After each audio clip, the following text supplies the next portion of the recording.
Hello everybody, my name's Gaz and welcome to another vocabulary based video. In today's video I want to share with you 10 words which mean look.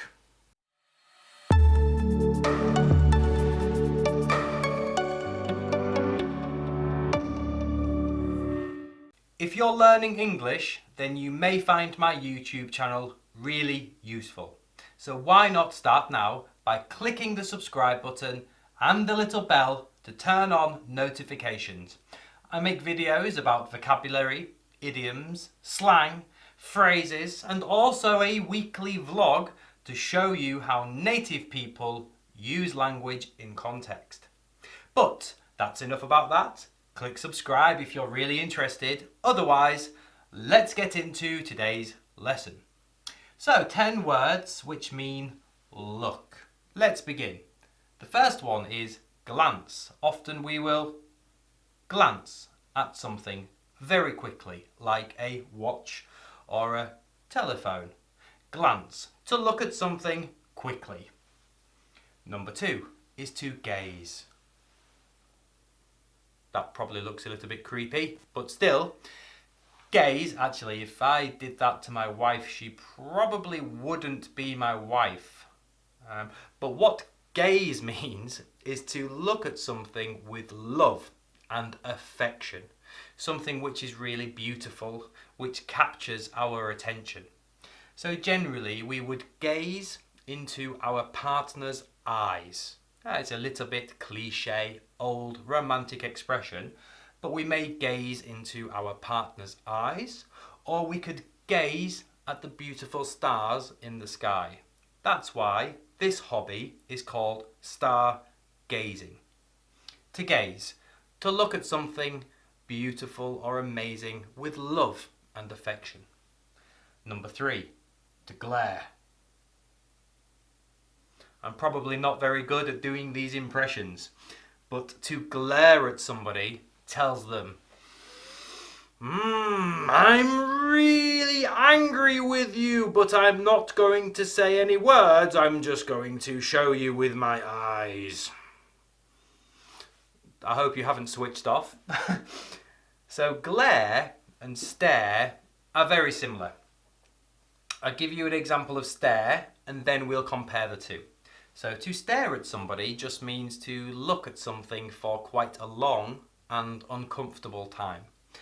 Sometimes we accidentally just look at something without thinking because in our brain we are daydreaming, just thinking and not paying attention to what we are looking at. So in this case, sometimes we can accidentally stare at things like this without thinking about what we're doing. But sometimes we can stare at something because we're interested in it, and we shouldn't stare at things really. It's considered rude in society, certainly in British society. So to stare simply means to look at something for a long time, whereas to glare means to look at something for a long time in an angry way, usually a person. Normally we would glare at somebody, or it could be something. I might glare at the rubbish left on the ground next to the bin outside my house. Because why would you go so close to the bin and then drop it on the floor? You idiot. I may glare at this because I'm angry and surprised.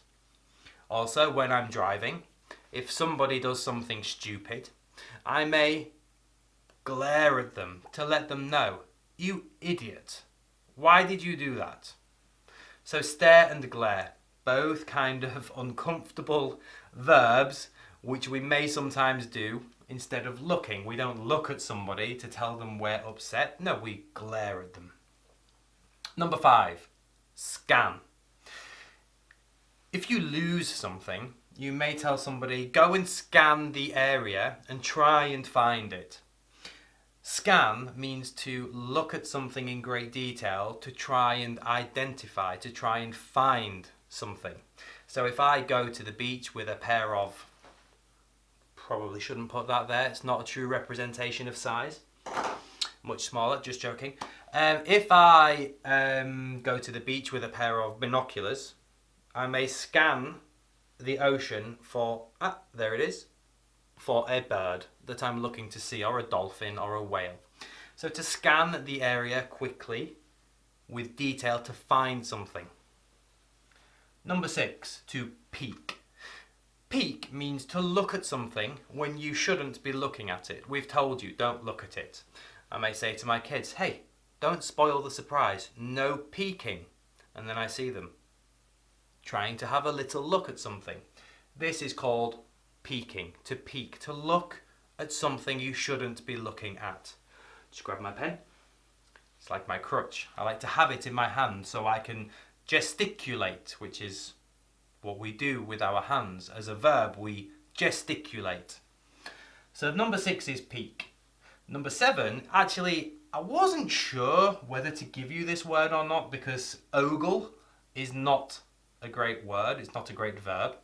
It really means to look at somebody of the opposite sex. Well, no, depends on your sexual preference. It means to look at another person in a sexual way when they don't really want it. So you may be like, oh, look at you.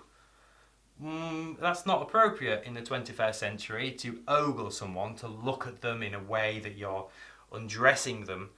It's not appropriate behaviour anymore. So ogle is something probably you don't do, but you may see other people ogling somebody and you may want to comment that that person is ogling somebody. It is a regular verb, ogle, ogled. Actually, I didn't mention that, but let's quickly just go back through them. Glance is regular, glance, glanced, glanced. Gaze, gazed, gazed. Also regular, glare, glared, glared. Stare, stare, stared. Scan, scanned, scanned. All regular verbs, even ogle.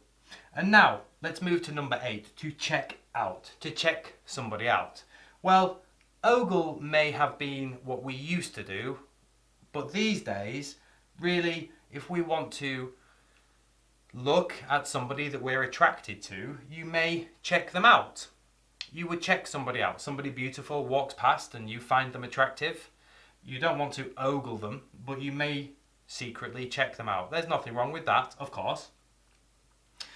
It has another meaning, of course. You can just say it, which means look, like check this out. Hey guys, check this out. Look at this photo. Look at this book.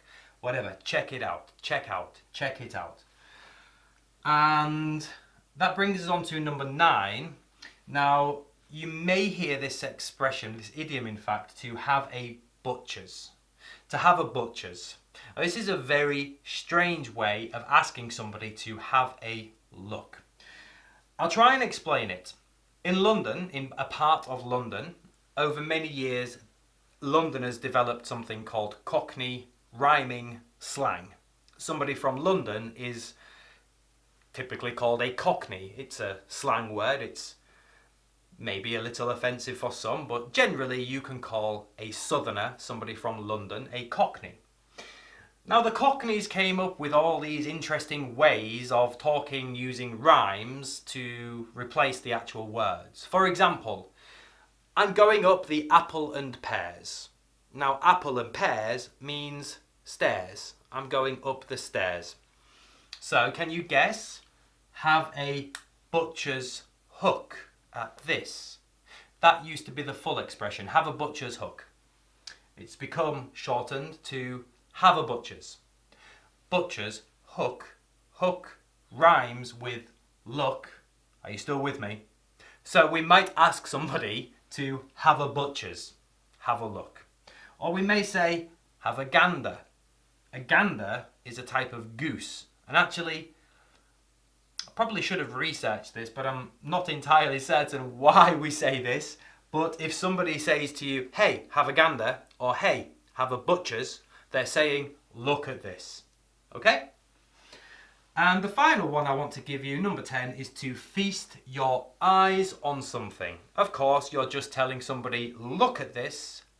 But if it's something spectacular, amazing, that you really want to draw attention to, often food, of course, you may say, feast your eyes on this. This pizza looks and smells amazing, and I am thinking of pizza a lot at the moment. You may be thinking to yourself, wow, Gaz, you're looking good, you've lost some weight. And I may say to you, thanks for noticing.